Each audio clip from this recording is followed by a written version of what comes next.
থিয়েটারের পর্দায় যিনি নায়ক ছিলেন, আজ তিনি পুরো তামিলনাড়ুর জননায়ক। লক্ষ লক্ষ মানুষ রাস্তায় নেমে চিৎকার করছে, থালাপতি থালাপতি। একজন সিনেমার সুপারস্টার যিনি কোটি কোটি টাকা রোজগার করতেন, হঠাৎ সবকিছু ছেড়ে রাজনীতিতে নেমে বললেন, আমি জনগণের সেবা করব। আর আজ তিনি তামিলনাড়ুর মুখ্যমন্ত্রী। কিন্তু এটা কিভাবে সম্ভব হল?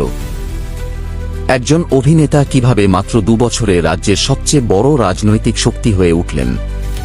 কোন শক্তি তাকে এত দ্রুত জনগণের হৃদয় জয় করতে সাহায্য করল? আজ আমরা জানব থালাপতি জোসেফ বিজয় চন্দ্রশেখরের ফিল্ম ইন্ডাস্ট্রির সুপারস্টার থেকে তামিলনাড়ুর জনগণের আসল নায়ক হয়ে ওঠা এবং মুখ্যমন্ত্রী হয়ে ওঠার অসাধারণ যাত্রা।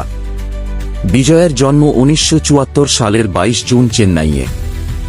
বাবা এস.এ. চন্দ্রশেখর বিখ্যাত পরিচালক, মা শোভা চন্দ্রশেখর গায়িকা। ছোটবেলা থেকেই সিনেমার জগতে বড় হয়েছেন। শিশু শিল্পী হিসেবে শুরু করে 1992 সালে নালাইয়া থিরপু দিয়ে নায়ক হিসেবে অভিষেক করেন। প্রথম ছবি ফ্লপ হলেও তিনি লড়াই চালিয়ে যান।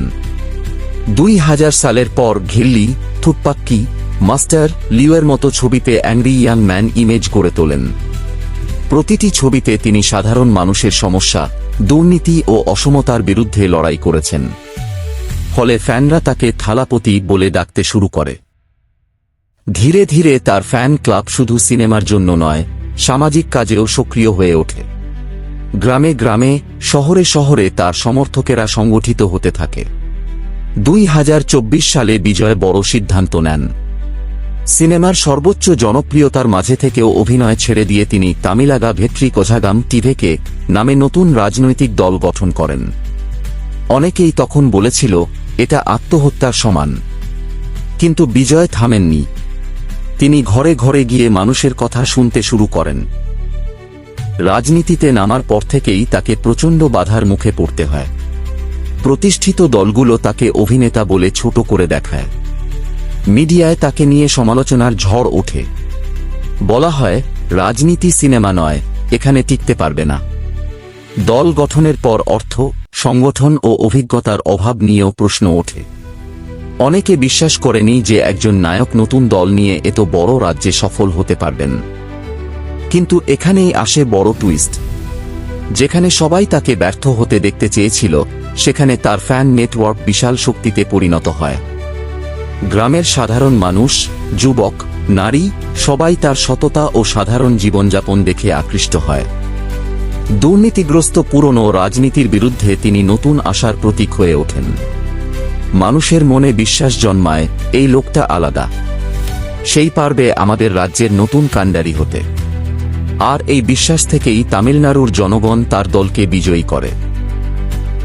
2026 সালের তামিলনাড়ু বিধানসভা নির্বাচনে অবিশ্বাস্য ফলাফল আসে। টিভেকে একাই 108টি আসনে জয় পেয়ে তামিলনাড়ুর সবচেয়ে বড় দল হয়ে ওঠে। কংগ্রেসের সাথে জোট করে সরকার গঠনের সুযোগ পায়। 2026 সালের 10 মে চেন্নাইয়ের জওহরলাল নেহরু স্টেডিয়ামে লক্ষাধিক মানুষের সামনে থালাপতি বিজয় তামিলনাড়ুর মুখ্যমন্ত্রী হিসেবে শপথ নেন।